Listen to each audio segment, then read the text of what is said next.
Coming up on this episode of the Mario Rosenstock Podcast. I would say there's probably less than 10% of your listeners right now who haven't used the word busy today. How are you getting on? Busy, geez, yeah, busy. You're busy yourself. When I left the radio, I actually wasn't that busy for the first kind of 6 months after it. So people would say, geez, how are you getting on? God, you're doing great. You're mad busy, are you? And I would say, I'll be honest with you, I'm not. And they wouldn't know what to say. Literally, they were looking for a kind of a poor magician's smoke bomb to throw on the ground to go, and they could disappear. You're right. But I became very fascinated with what's happening here. Why is it awkward if I say I'm not busy?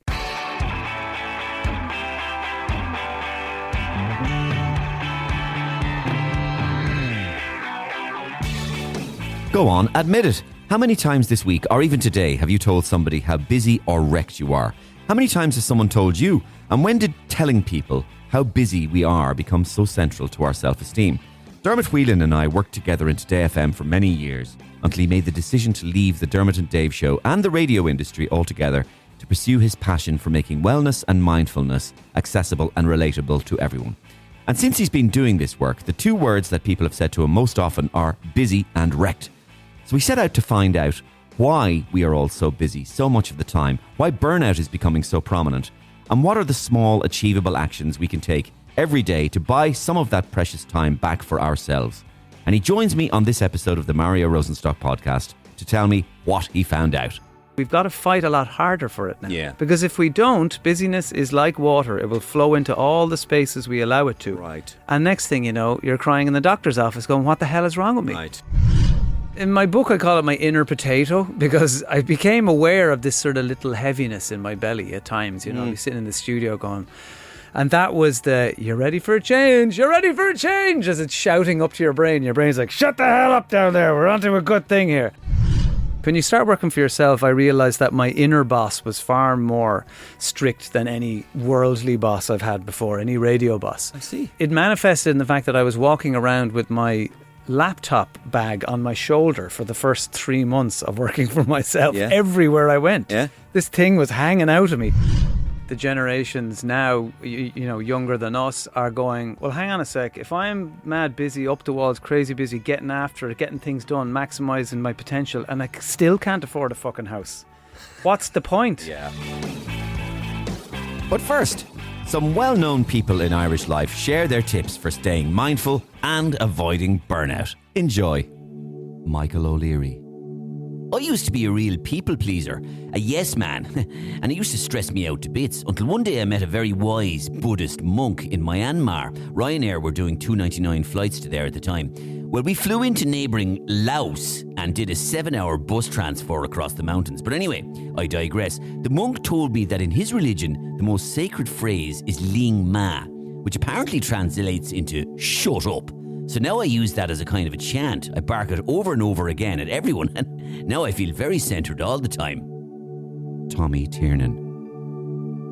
I have turned the art of asking questions into a sort of meditation. So when you hear me go, so do you know when you're kind of like, and you'd be thinking, but where, and would you now sort of, and by the time I finish the question, everybody's pretty much fucking asleep. Miriam O'Callaghan. Hi! I'm as chilled and as centred as they come, genuinely. My unique strength lies in my ability to make others chilled and centred too.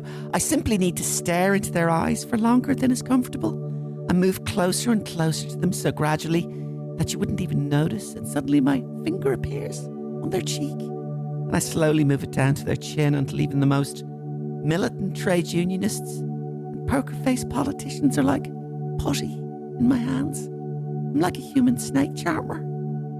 John Delaney.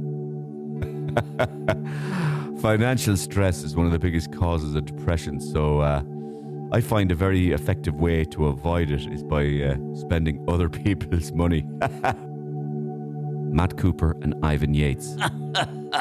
Yeah, well, myself and Ivan have a... This is great. Yeah, it's a bit, I suppose, homoerotic. It is. Would be the best way to describe it. But beautiful. We like to. What do we do, Ivan? Hot rocks, Matt. Hot Rocks, yeah. Rocks all over each other. And just place them. Yeah. Yeah, on our back and rub them up and down. And I ask Ivan penetrating questions at the same time. The hardest of hard questions. The hardest of questions. Really put it to each other with the rocks. Until our minds are full. And then we take the rocks off. And of course, exclusive new comedy every week on the Mario Rosenstock podcast. And you can contact me directly at mariorosenstock@gmail.com if you have any ideas that you want me to transmit over the podcast for you regarding any new characters that you might like to see me doing or any ideas for sketches.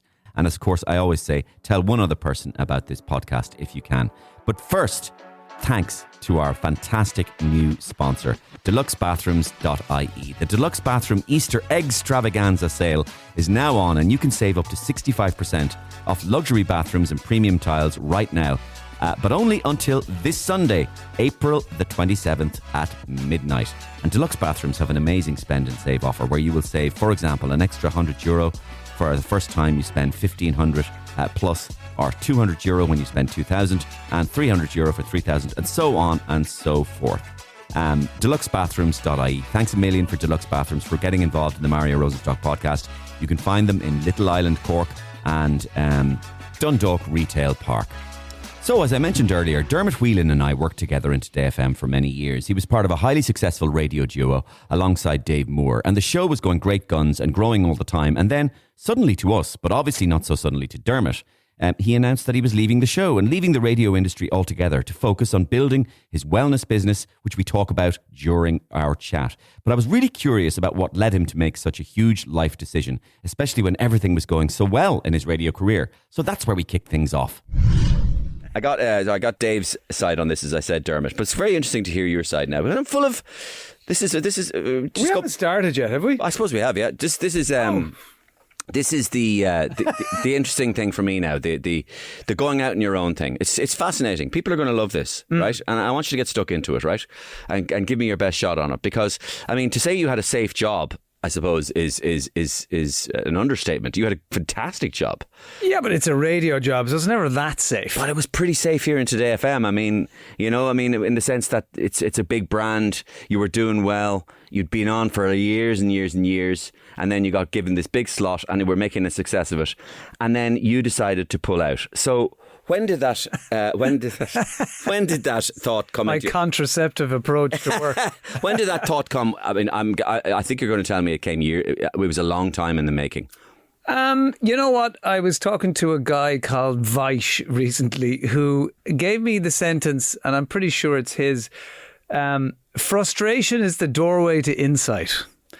And I guess I had been frustrated for a while. And sometimes when we're frustrated, we can feel stuck. I mean, like you don't know where to go or which way to turn. But I suppose I just had a feeling that I was ready for something else. And I guess that was around for a couple of years. Yeah. But do you ever feel snap out of it, Dermot? I know you feel like you're ready for something else, but I'm probably just going through a period where I feel frustrated and I will snap out of it. 100%. Of course, we all do.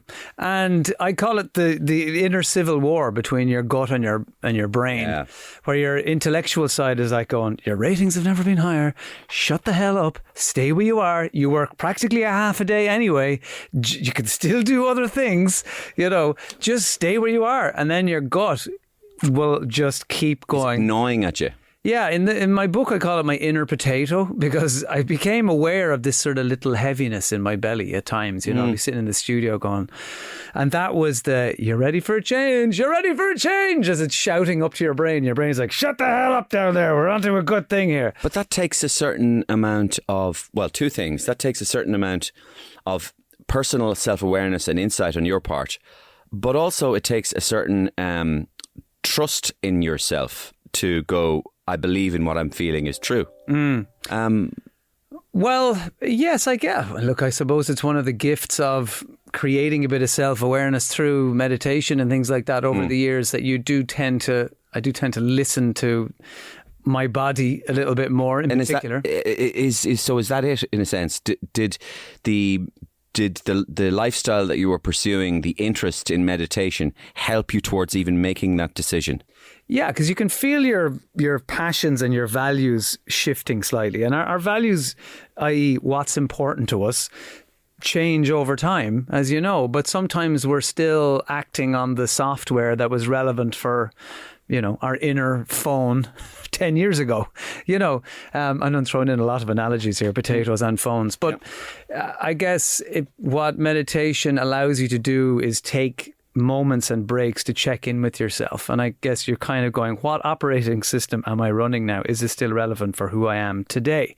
And I guess what I found was that the radio show and the Dermot and Dave amazing vehicle that I enjoyed for so many years wasn't a true reflection of who I was or who I am now. It had lots of parts of that, but there were other parts now, and there were other values that were important to me. And I guess when we're not shining a light on those other parts that want to be seen, without sounding too self-help book about it, we can get a little bit frustrated and we can get a little bit drained. And I found that my energy levels were dipping, and that happens to me and maybe happens to some of your listeners, and maybe you've experienced it, that if we're not really into something, correct, work that may have excited and energized us in the past actually flips and does the opposite. It does. Your body tells you. Yeah, so I found myself almost falling asleep at traffic lights driving home from the radio show in the afternoon, and I was like, this is not right. Like, this is my body now telling me, yes, you are ready for a change, and something has changed in you. Why don't you have a look? That is very interesting, that literally you had some physical signs.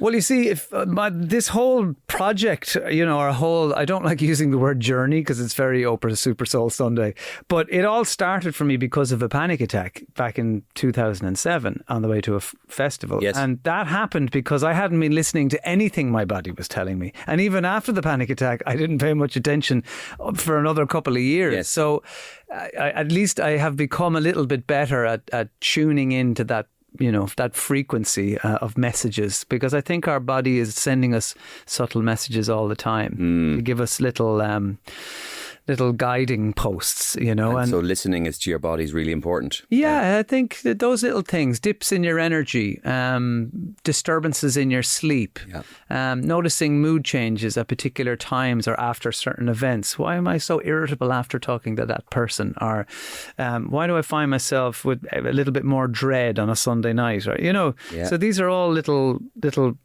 radio signals our body is sending us. And it's not that we have to have the answers, but the more tuned in we are, we won't lose touch with that deeper part of ourselves as quick or as profoundly. Is it possible to say that, like, okay, we're all on a kind of we're all evolving as people, and but some of us, I think, evolve differently in the sense that we evolve more violently or obviously or majorly, so somebody can be, let's say, very much broadly the same person they were 20 years ago, maybe with a little bit more hindsight and a little bit more maturity. Other people, I think, do change quite extremely, maybe, based on various different parameters.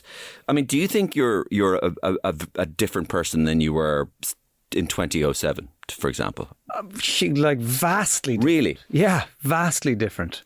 Okay, because just to jump in there, I wouldn't say I'm a vastly different person than I was. Right, so that's just my perspective. But go on. Well, perhaps to people who know me, they probably wouldn't say vastly different. Yeah. They might say, a lot of people say, you seem far more comfortable in your own skin these days. Yeah. You were a mad crack before and a bit sort of slightly unhinged at times. Yeah. That's what they might say about me. A bit manic. I guess my stress management was partying, and I from when I was a teenager, I felt I needed kind of I used to call myself a 3-can man. I needed a few drinks to sort of find my groove socially, and I think a lot of people can relate to that. I wasn't doing it consciously. I wasn't like, I need 3 cans or else can't. I just found myself doing that from a young age. And I think I realised years later, a lot of it had to do because I'm really uncomfortable in noisy pubs, particularly with crap acoustics, with hard floors and ceilings. That's horrific. And I think some of my early drinking was just trying to numb my senses so that I could exist in the pub with my friends. Yeah. And I guess that became a kind of I just want to get wasted in a place with carpets and nice soundproof walls. Please, let me get wasted in a radio studio with all those little conical egg things. Why am I so happy getting wasted here? I'm in a recording studio, getting off my tits. Yeah. But I guess, you get to know yourself a little bit more as you get older anyway. Well, most people do. Some people do go the other way. Some people do go the other way, yeah. But if you look at Dave is a good example. I mean, I don't think Dave has changed that much, and he wouldn't say he's changed that much. Dave is, my old radio co-host, is a very even constant man, and he's been a great guide and teacher to me in terms of appreciating life and going at a slower pace. But I guess it's in my nature to change and try new things a lot more than him. Right. But that doesn't necessarily mean that there is one right way or a wrong way. It's just a reflection of our personalities. Yeah. No, I mean, just in relation to compare myself with you, I would have had the same thing about partying and kind of chaos and all that, and a bit manic. I suppose the way I've changed is, if just to try and relate to what you're saying, is if I've changed, I think I've learned over the years as a survival mechanism that I've had to learn to stop being a people pleaser and stop wanting people to love me and to like me. In fact, to like me is more important. So I've stopped wondering or caring if people like me so much, and that's kind of a function of getting older. I remember before you were doing that slot, Ray Darcy used to do it, and I think he celebrated his 50th birthday here, and I was asking him at a party maybe a few weeks later, going, just any thoughts on 50, Ray? And he went, yeah, I don't give a shite anymore, Mario. I just don't give a bollocks. And I think he was trying to almost sort of say he didn't give a bollocks, but I think there was an element of truth in it. I think as he's now reached 60, he definitely doesn't give a bollocks anymore. But I heard what Deirdre O'Kane was saying, a very similar thing as well, and I think age and your own life experience, I think, can contribute to that. But I talk about people pleasing in the book, actually, because it's something I'm interested in, and I think as performers, anyone who gets on a stage has a strong people pleasing element. It's got the gene. I don't think necessarily that's a bad thing, or there would be no entertainers. If you and I get up on a stage, to pretend it doesn't exist is wrong. I mean, there are entertainers out there who kind of go, I could take it or leave it. I don't really even like my audience, and I don't read reviews. It makes me sick. All feckin' entertainers are dying for it. Yeah. They're gunning for it, unless you're Salvador Dali, who just draws pictures of anything he wants and he doesn't give a bollocks anyway. And he goes, take it or leave it, I don't care. I am a surrealist. But like, if you're up on stage in front of 2,000 people and none of them are laughing, you've got a problem, not them. And I think you genuinely want the audience to feel better. I think once you make peace with that, it kind of makes a lot more sense. And I guess in a way, the stuff I'm doing now through teaching meditation and writing books about it and that kind of thing, my mission, if I have a mission, or my purpose, I think if I examine it, is still to make people feel better. Yeah. I'm just doing it in a slightly different way that's more aligned to who I am now. And a completely novel way and a completely brilliant way where people are still laughing in the audience, but they're on this journey with you as well. They're learning something with you as well and going and practicing something with you as well. But I think you're right. It's important to kind of make peace with that people pleaser part of us as performers. Anyway, and that's saying no. Nice saying no is something I've found very, very, very difficult to do. But it actually is one of the most freeing things I've ever discovered. Yeah. The word no, which is ostensibly a negative word, as it's described in the world we live in. No, negative word. It's not. It can be an extremely good word, a freeing word, a word which frees you up completely. And also, no is a really it's an amazing word, because when you say no to somebody and you've considered no, it's not just no because I don't like it. It's no because I've thought about it, but it's a no. When people understand why you say no, they have an enormously increased respect for you in all sorts of different ways. See, as Irish people, we're not particularly good at that. There's a lot of people pleasing woven into our speech, our DNA. I agree, totally. So if you meet somebody from, say, Austria, and you say, would you like to come to dinner at my house on Friday? And they will say, no, I cannot, but thank you for the invitation. Yes. And we go, okay. As an Irish person, we feel like we can't just say no. and leave it at that. 100%. We better have a bloody good main excuse, like my leg is broken or my mother fell off a roof. Yeah. But what tends to happen is we don't have either of those. So what we do is we pile 7 shit excuses on top of each other in the hope that they will combine into a Jenga tower of get outness. Exactly. Yeah. I mean, Klaus, it's been great meeting you. Whenever you come back to Ireland, make sure you look me up. Who's this? Klaus? I didn't mean it fucking literally, you stupid German asshole. I was Irish. Do you understand? We invite everybody to our house. We don't want you, right? Or even when Irish people say, I won't. They actually, one of the most famous Irish expressions to say I won't actually uses I will. They just say I will in me hole.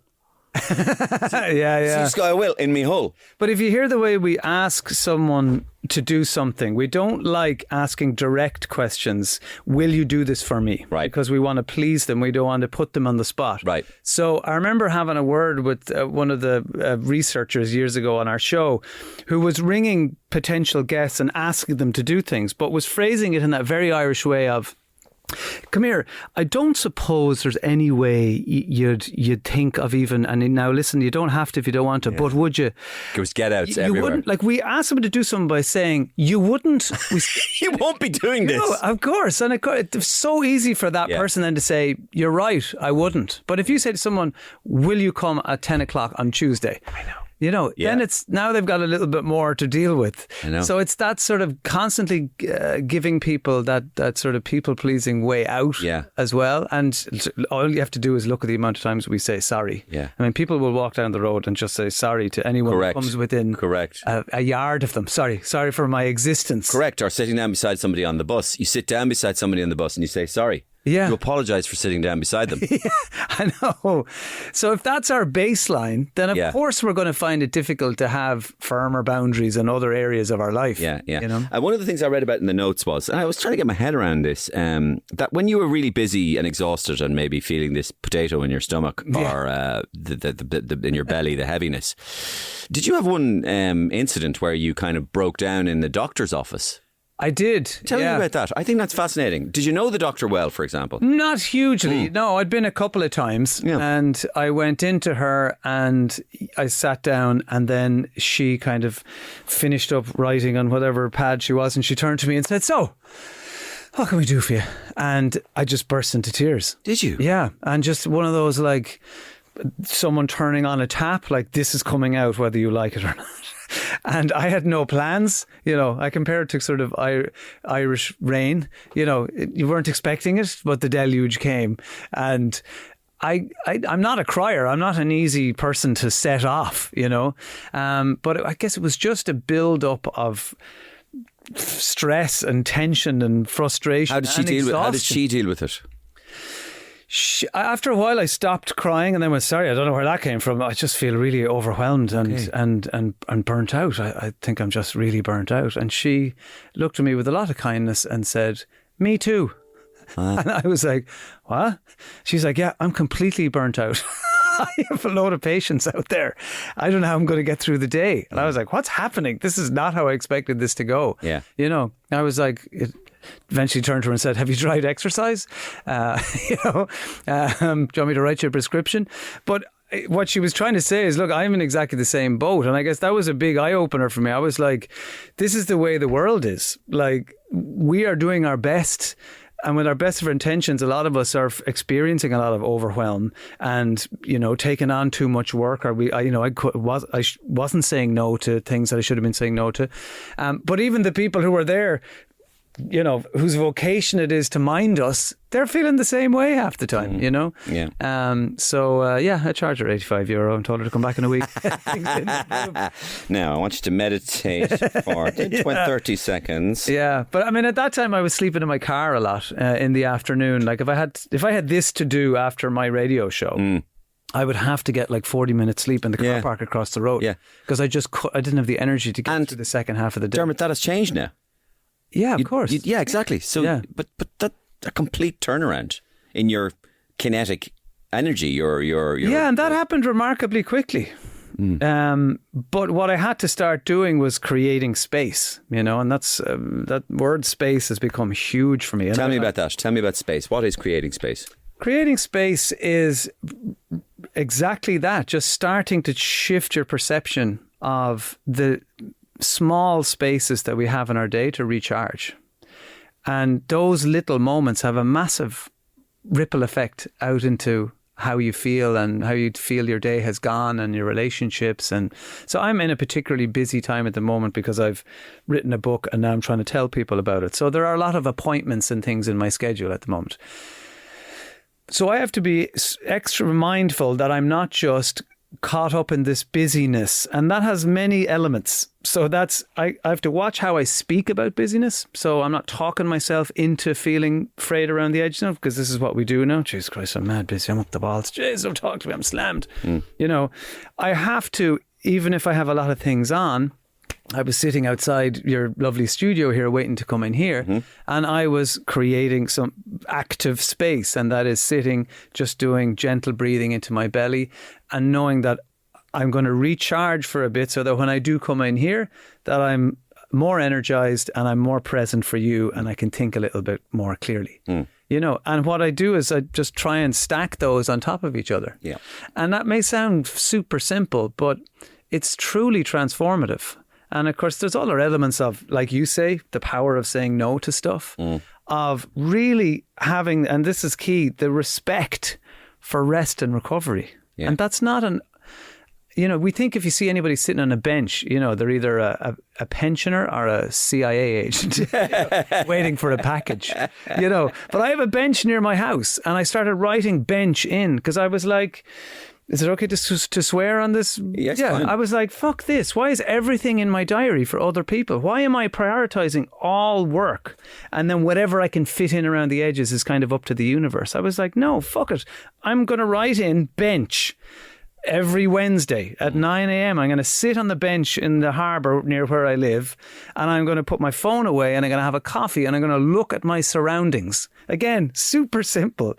But that bench became a symbol for my respect for the times when I wasn't doing something or solving a problem or doing something for somebody else or working or being, active or striving. Yeah. There has to be the other parts, but society doesn't really respect that. You say super simple. I find that profound. And I find sitting on a bench, doing nothing and taking in especially the part of putting away your phone and taking in your surroundings, profound. I also find it profound that you would write it down and identify that. It's quite profound. Yeah, it's easy to understand, but just because it's easy to understand doesn't mean it's profound. And one of the reasons it's profound is because it's completely the opposite of what we are at the moment. Well, if you look at Des Bishop became a kind of an accidental mindfulness guru, he had a viral clip recently where he was saying, we were just into mindfulness because we waited for friends, mindfulness, sitting on the bus, mindfulness because we didn't have the gadget. So there was a lot of natural rest and recovery in our day. Yes. We just had to put up with it and we got bored and all those good things.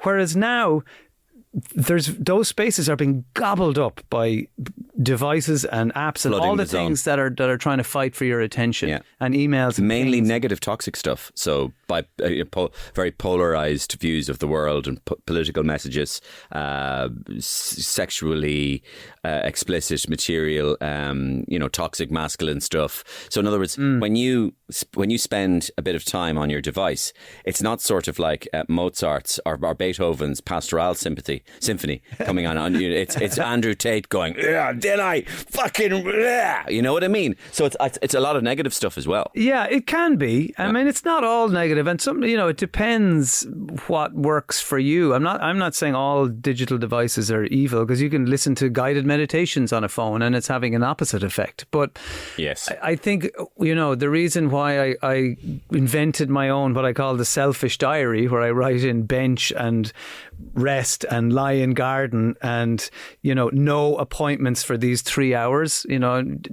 The reason I created that was because we've got to fight a lot harder for it now. Yeah. We have to have the respect for it, because if we don't, busyness is like water. It will flow into all the spaces we allow it to. Right. And next thing you know, you're crying in the doctor's office going, what the hell is wrong with me? Right. Yeah. Because we can you can flip into that state fairly quickly, and it can be shocking for people because we think, I'm doing it. I've got everything, everything's under control. I know I'm a little bit stressed, but it's fine. Yeah.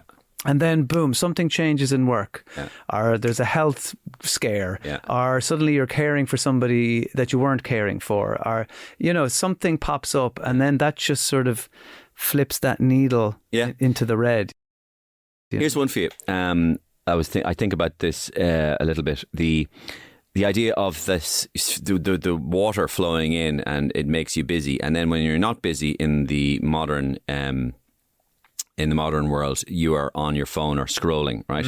Often, if not negatively, at least it's actually just taking up your brain space, and it's you're just bored, so you're doing it, right? And one of the things that's doing as well is it's taking away from something which I've learned over the last few years is a very important creative tool for all people, but particularly for creative people, but for all people. And that is the concept that is disappearing in our world. And the concept is daydreaming. Yeah. Daydreaming has, we all know this concept of daydreaming. When I say to you, what's daydreaming? Most people will say, well, it's that moment where you're staring out the window and you don't know what you're looking at. In fact, you're not looking at anything. You're actually just lost. You're thinking. That thing where you're lost, right? I've done a little bit of reading on daydreaming, and daydreaming has been proven to be one of the most creative things you can do. It's born often sometimes of boredom. Sometimes it's born of procrastination. But it's a place where your brain falls into the subconscious and it starts doing all these things that you're not aware of doing. But it's actually a mixture between rebooting and thinking about stuff and inventing. It's inventing stuff behind your back. So you're there, you're staring, and the train goes by. You don't really see the train because you're just doing that starey thing that you do when you're daydreaming. When somebody goes, you're a million miles away, where are you? And you go, I'm daydreaming. Or you don't say you're daydreaming. Thinking about what a bastard you are. Yeah, or you don't know you're daydreaming when you're daydreaming. You go, sorry? Oh, sorry, I was gone. I was somewhere else. Yeah. Somewhere else is daydreaming, and it's highly creative. I was thinking about Andrew Tate. I was daydreaming about being on my phone. But I think, isn't that an interesting idea? So we're doing less and less daydreaming. Yeah. And daydreaming was often seen as well of, Whelan, wake up, you daft bastard. You're daydreaming again. Exactly. Daydreaming is brilliant, though. Yes. You're actually in this... I'm accessing the default mode network of my brain, sir. Yeah, I'm writing Angie by the Rolling Stones. But I guess it ties into that rest and recovery. It's rest and recovery and processing time for your brain, which we are outsourcing to our phones. Yeah. And I guess it's why we have... those little insights and the great ideas in the shower are out for a run, are sitting driving. There you go. Because they tend to be the few spaces left in our life where our brains can do that. Yeah. Can kind of idle, like a car idling. Walking Exactly, is amazing. yeah. Walking is amazing. Yeah, so we've got to protect those. I guess that's kind of some of the points in my book, is just really, really fight for those. Yeah. Claim them back. Yeah. So not only do you've brought this into a live show situation. So yes, I decided to tour the book before it came out. Yeah. Which was and I've seen all the crowds and everything. They're brilliant. And I've seen the demographics of the crowds, and it's all different. It's all all sorts of demographics. That's what's really, really heartening. Mostly the amount of men in the audience. Because I've done a lot of wellness things over the years because I'm interested in it. Yeah. And I'm very used to being the guy or the other guy. Right. Because they're just, it's about 98% women at anything to do with wellness or spirituality or, and that, there are many reasons for that. Women are more open to it anyway. But a lot of the marketing behind those things has been very female skewed. And I was saying it to a woman recently who was very into that whole world. And she's like, I've never even noticed that before. Yeah. And I was like, look at the graphic design on the posters or the ads. Look at the language being used. It's very feminine. And there's nothing wrong with that. But I guess it doesn't attract many males into that space. So what I love from my live shows and from men I meet who read the book is that it connects with them. And humour, as you know, is a beautiful tool for maybe attracting someone into a space that they wouldn't normally gravitate towards. Yeah. So I love to see men in the audience, and women say it to me as well. They're like, "Isn't it great to see so many men here? Oh my God!" And they can bring their husbands and their boyfriends, and now look, there are men dragging their wives there as well. Because in the kind of you need this way. But I think that's what's really heartening, and I have teenagers or 14-year-olds to 94-year-olds, because it doesn't matter what you're doing or what your job is or what your stage of life is. Yeah. Everyone experiences overwhelm. Everyone experiences it at some level. Yeah. Some people, whatever age you are, I think we're all craving a little bit of that peace that we remember having at some point in our lives. Brilliant. And you are so you've gone from this yoke, this shell that you were protected by, in a way, the steady job and everything. And where there was a sales department and there was a marketing department and there was a social media department. Now you're everything. And now you have to do everything. You're like, I don't remember signing up for this part, What do you think of how do you feel about the whole aspect of being 100% now in charge of your own business and everything like that? How has that felt for you? At times quite stressful, and just because I teach meditation doesn't mean that I don't get stressed. I have a better handle on stress and I understand how it affects me a bit more, but you still experience it, but it's all learning. Strange things happen. Like when you start working for yourself, I realized that my inner boss was far more strict than any worldly boss I've had before, any radio boss. I see. Because it manifested in the fact that I was walking around with my laptop bag on my shoulder for the first 3 months of working for myself everywhere I went. Yeah. This thing was hanging out of me. If I was out with the kids or if I was meeting a friend for coffee or whatever, this bloody bag was with me everywhere. And one day I was going to the cinema and I was looking for my laptop and I was like, what are you doing? Why are you bringing this thing everywhere? Like, what do you think's going to happen? That the productivity police are going to come and, kick open the doors of the cinema and say, this is a Teams call. Get your laptops out. But what I was doing, I realised, was that I was signalling to my inner boss that I was being productive, that I wasn't slacking off, that I was available for work. I could send an email at the drop of a hat. To yourself. Yeah. And what that was I really understood what people have said, a lot of people have said to me over the years, is that, I find it really hard to switch off. And I found working for yourself, and the statistics back it up, is that it is a lot harder to switch off, And I think hybrid working, and it's something I researched quite a bit for the book, has really affected people's ability to switch off. Because it's diluted. Yes, and you're working at different hours because you have the flexibility to pick up the kids or do the football GAA training or whatever it happens to be. So you might be jumping on the emails a little bit later at night. What the world has found is that, hybrid working is a win for many people. In fact, there was a UCG study that's just under 90% of Irish people would change jobs if the flexibility was going to be affected. So it's deeply important to people to have it, and it's wonderful. However, at the same time, there is also an awareness that it creates loneliness and isolation, and it also creates that inability to switch off, that we have to work a bit harder, like we were saying, to create your own bench and your selfish diary, to really ring fence. There was a guy, I was giving a talk the other day in a company, and there was a guy just held up his phone and he goes, how do I escape this? Yeah. Of course. And what he was saying is, he'll have his notifications on. It's on the table. He's with the kids, whatever. And then he hears, and somebody is dropping him a little email, a cheeky one out of hours. And I saw a mad statistic yesterday in a report, a well-being report that Leah put out. And what they found was people who are contacted outside of working hours are twice as likely to lean into addictive substances or have issues with addiction. So people who are being contacted outside of their working hours are twice as likely to reach for those kinds of things, or at least have an unhealthy relationship with them. And that's a real profound impact. And also almost half of those people who are being contacted out of work by work colleagues are on their personal WhatsApp numbers. So it's not even their work email. They're getting them on their phones. So this just suggests that, again, we have to work so much harder to set boundaries and say, do not contact me outside of these hours. Or if you can contact me, but I may not get back because I work a different schedule to you. And that's not easy for us to do. Again, we don't like saying no. We don't like pushing back on those kinds of boundaries. But it can have a profound effect on our health and our well-being, as statistics speak to, as they say. Okay, and you're kind of veering towards this thing I was going to ask you about as well, which is the corporate angle, right? So that's very interesting. This is a very interesting aspect of what you do. Speaking to companies, being asked by companies to come in, and what various things do they want from you? I mean, for example, I'll be a devil's advocate here. You know? Yeah. Well, I'm not so sure now about getting Dermot Whelan in or any bastard like that into our company. I mean, we work very fucking hard here. And I don't want some bollocks coming in going, now ease off there now and just take it easy. Everyone's just thinking of Michael O'Leary. The tip-tappy. No, have you done Ryanair? No. Fuck you. Does it show? No, you're never doing Ryanair.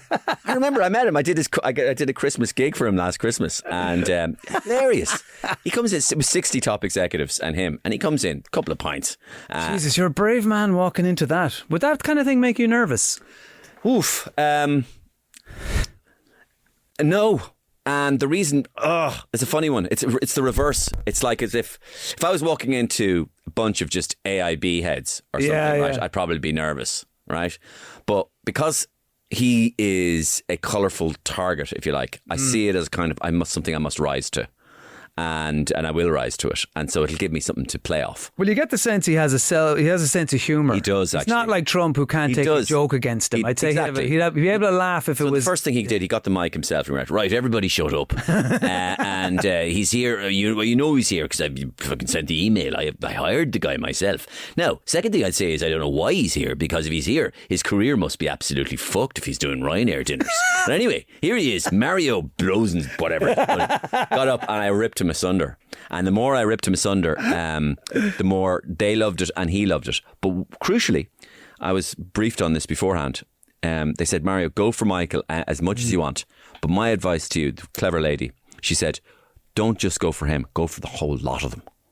The whole management. Include them.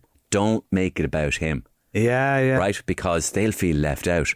They want to be levelled by you as well. Get your JCB in after this guy. Because that's going to create, O'Leary will love that. Pressure's off him for a bit. Your man will love that. And they'll all love and the more of them you get, the more of the club they'll be in. Yeah. We were all giving it.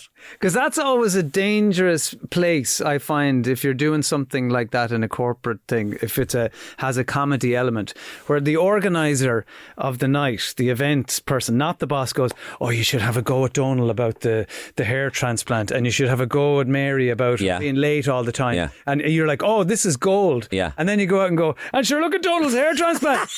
Deathly silence. No. And you turn around for that organiser, and the door is swinging as they head for the car park. I know. So I suppose you'd have to have. That's up to you then to have the emotional intelligence to read the person you're talking to and go, like, am I talking to a spanner here, or should I take the? So that's a bit down to natural, just emotional intelligence. But anyway, so that went fine. But I'm just wondering, from a corporate point of view, what do they want from you, and what do you find giving them? I mean, it must be quite a funny. It must be a funny sort of vibe for you, you know. I mean, there's an immediate humour in the thing in a way. You walking in there. That's the whole thing. Yeah. You know, I guess what they're looking for is, for want of a better word, wellness delivered in a different way, with that humour, because they've had every powerful motivational speaker, and and I think wellness and meditation, mindfulness, all that stuff can take itself so seriously. I mean, you just have to look at things you see if you Google it. I know. Very earnest faces and linen clothes. I always say, like, Irish people were just not meant for linen. It just doesn't sit right on us. Those have people. The bodies. No, and we don't have that lovely, as I call it, Protestant skin. Yeah. That looks great in the linen. We just look like we've escaped from some kind of institution. Right. So we look over a high wall. Okay. Yeah. We look sort of dishevelled, mad. Yeah. Yeah. Or like we're in our weird pajamas. Yeah. Yeah. But yeah, I think what companies are looking for is practical, useful stuff delivered with a sense of humour to keep people's interest. And like we were saying, about my shows is that you'll hopefully that will attract in an audience that might be a little bit resistant to it. Classically. Or cynical. I mean, I was cynical. I worked in here and we used to get a wellness email from some UK wellness company. I think I opened one and a link didn't work and I never opened it again. You know, and I was really into it. You know, I was into that area.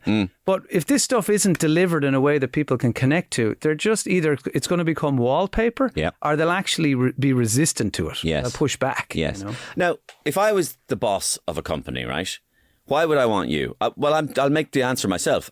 I want my workers, my employees, my colleagues, my partners, I want them to be well. And I want them to be well because them being well will ultimately mean we'll be well. Isn't that really it though? If we're well, the company's better.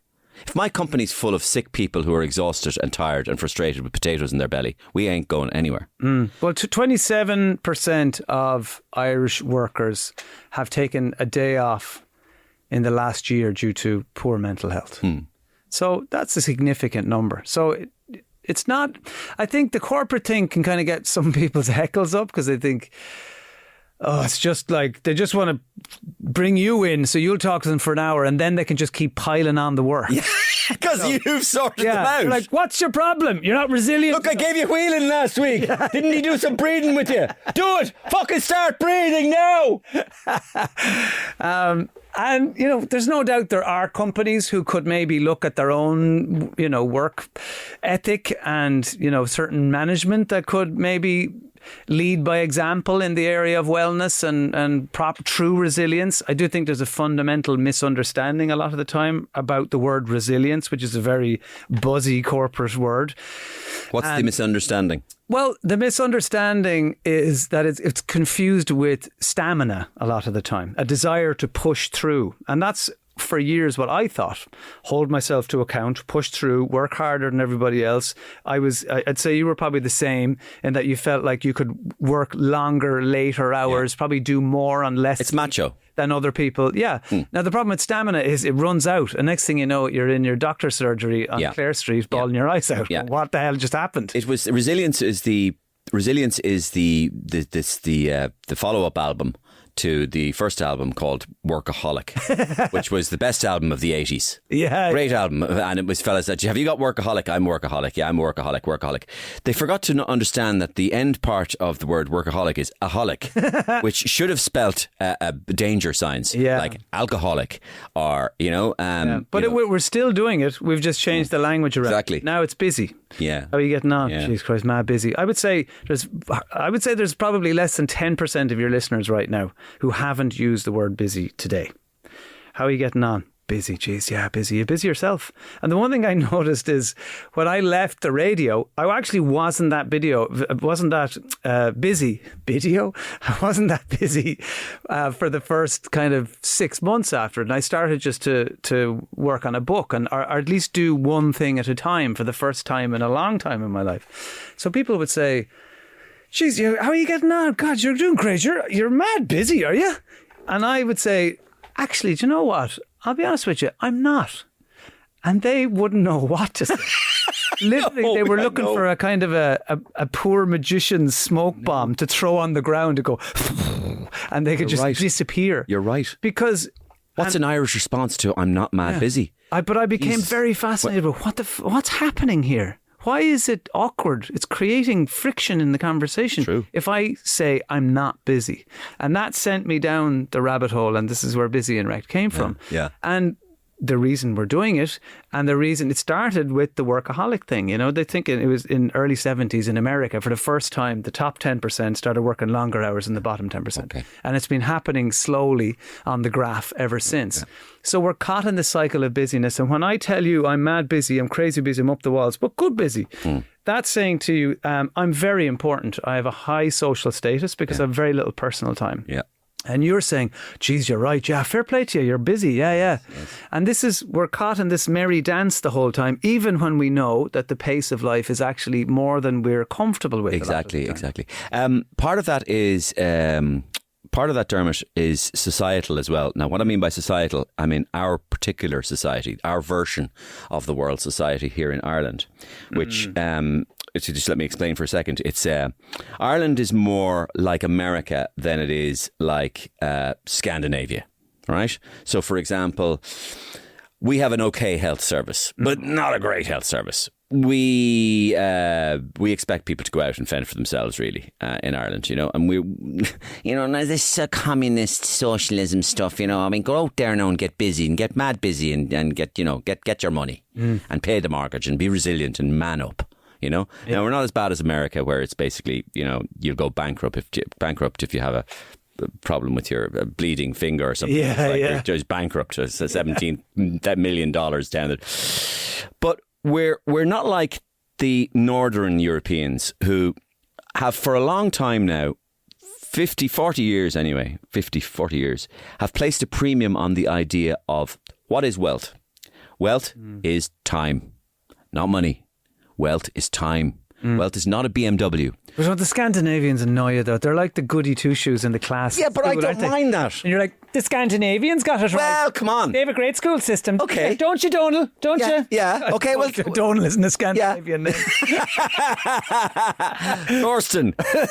No, well, okay. Maybe you're implying maybe that I'm being cliched, but no, you're right. They always get everything right. Well, I think there is something to it, though. So for a long time, the Finns and the Norwegians, right, and the Swedes and the Danes have said, listen, wealth is time. The ability to go, what am I doing today? Well, I'm actually going out and bringing my kids out for 2 hours on a Wednesday and into the park, and we're going to do this and this and this. Why? Because that's called quality of life. That's time. Or I am going to go for a hike up the mountains today with my friends Carsten and Versten, right? Because we scheduled this for a Thursday, and this is special time. See, this is great time. We're going ice fishing with our friends in the lake. Yeah, but the frozen lake. That's living. That's what we need to learn more of in Ireland.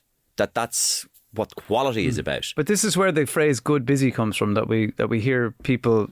We all do it. Oh my God, mad busy. I'm out of control. I've no time. I'm swamped.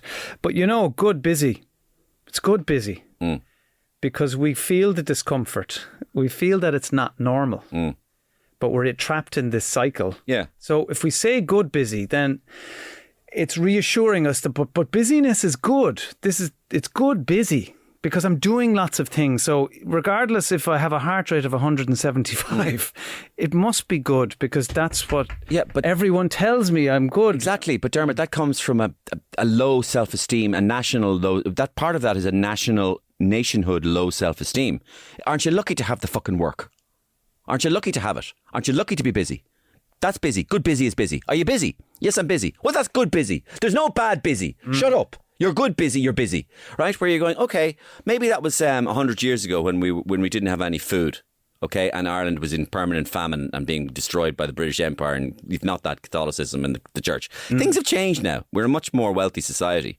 So there is room for... but also, I think, hopefully it will course correct, because I think the generations now, younger than us, are going, well, hang on a sec. If I'm mad busy, up the walls, crazy busy, getting after it, getting things done, maximising my potential, and I still can't afford a fucking house, what's the point? Yeah. And I think I can see it in my kids already, who are in college age now. They figured that out. And they're like, hang on, this is a farce. The busy thing. Yeah. Farce. Can't get a house. Because it worked for our parents. Correct. Because you could have one income that didn't have to be really high, but you could afford a house. I saw it was a picture of The Simpsons. Have you seen that meme that was going around?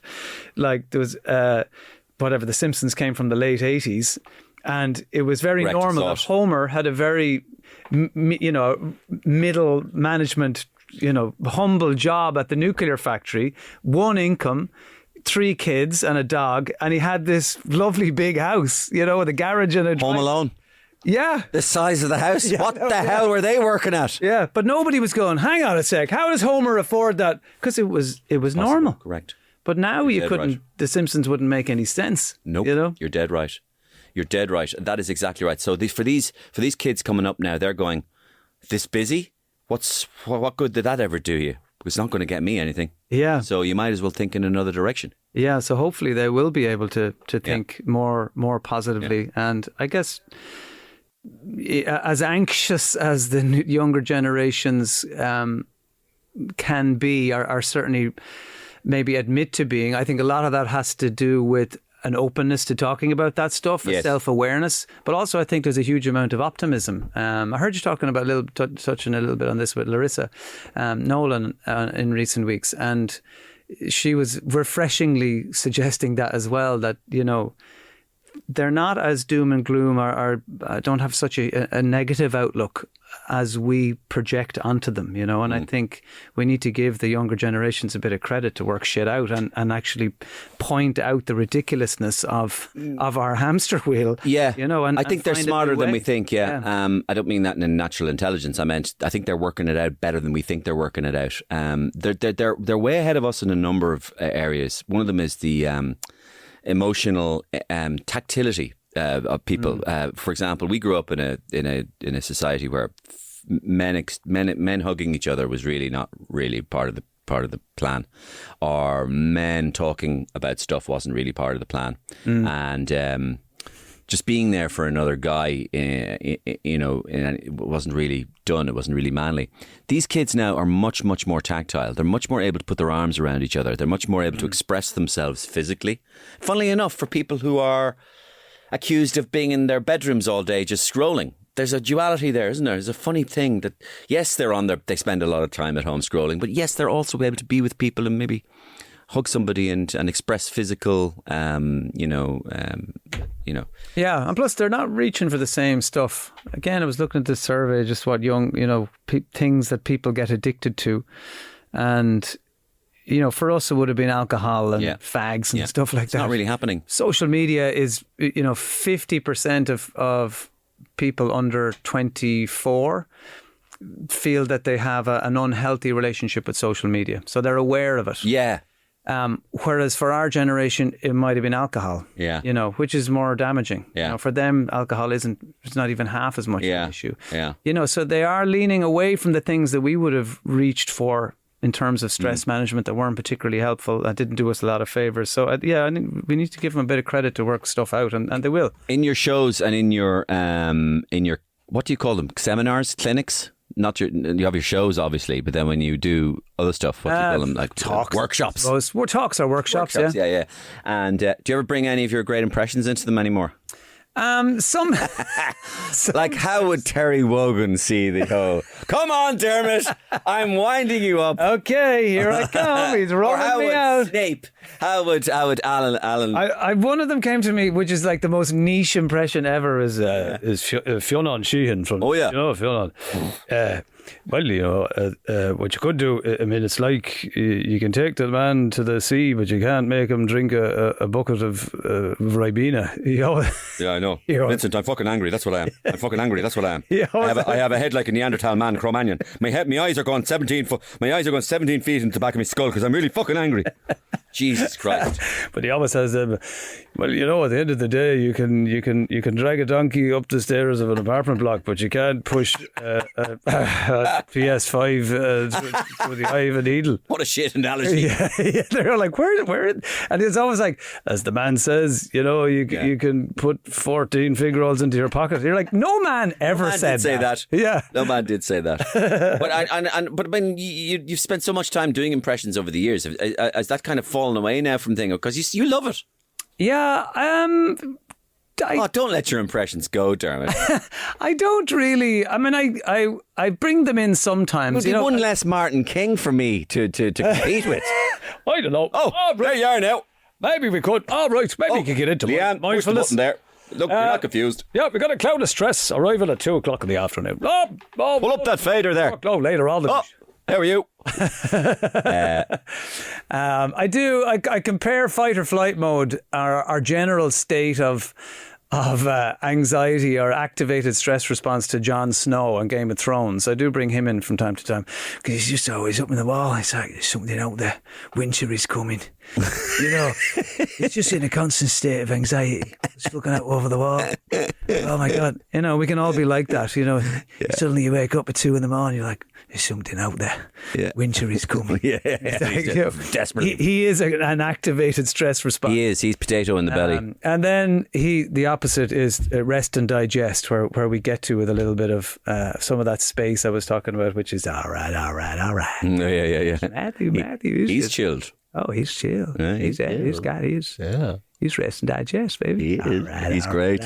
He's great, playing his little bongo drums naked. Did you ever read his book, actually? Nope. Green Lights. No. Very good. Really? Yeah, really good. I mean, he's a bit of he's gone down that spiritual... Oh, yeah. He always had that in his locker, though, in a way. Yeah, I think he did. Yeah. And it's a really good book. He's got a great personality. Yeah. Well, Dermot, the book is Busy and Wrecked. And it is in all good bookshops now. Is it everywhere? It's everywhere, yeah. I'm delighted to say it's still a good buzz to go into a shop and see your book on the shelf. Yeah, it's lovely. Well, you know what? It's brilliant that you can come back here, and it's brilliant that everybody loves seeing you back here, and that you obviously didn't leave on terrible, horrific terms, and that you can actually walk back here. Well, it was funny because we were chatting off air there that, I love coming back to see Dave, and, I love that, what he's doing, and his passion for radio is always brilliant, and to get back into the studio is such great crack. But Dave, we were laughing that Dave, he's a DIY genius, and he built my home studio before I left radio. Yes. And what he didn't realise, and I didn't really realise, was that he was building my new office for my new job without him knowing it. And it was like, in a movie when the mafia guys are driving a lad into the forest and they're like, yeah, we need to dig that hole for somebody. And then they're like, sorry, Joey, nothing personal. Absolutely. I know. We were having a good laugh about that, myself and Dave, but Joe Pesci moment. You're going to be a made man. Yeah. Ah, no. Brilliant. Well, on that high note of assassination, we'll leave it there. Thanks, Mario. Brilliant. Great to see you again. Yeah, and you too. I really enjoyed it. Thanks for having me on. Not at all. Keep it going. And my thanks to Dermot Whelan for coming in and talking to me on the Mario Rosenstock podcast. My thanks, of course, to our great sponsor, Deluxe Bathrooms .ie and their Easter Extravaganza sale, which runs until April the 27th at midnight. Get down there, folks. It's in Dundalk Retail Park or Little Island in Cork, or deluxebathrooms.ie online. My thanks to you, of course, the most important element, the listener, for making this podcast possible. Tell one other person about the podcast if you can, and I'll see you same time, same place next week.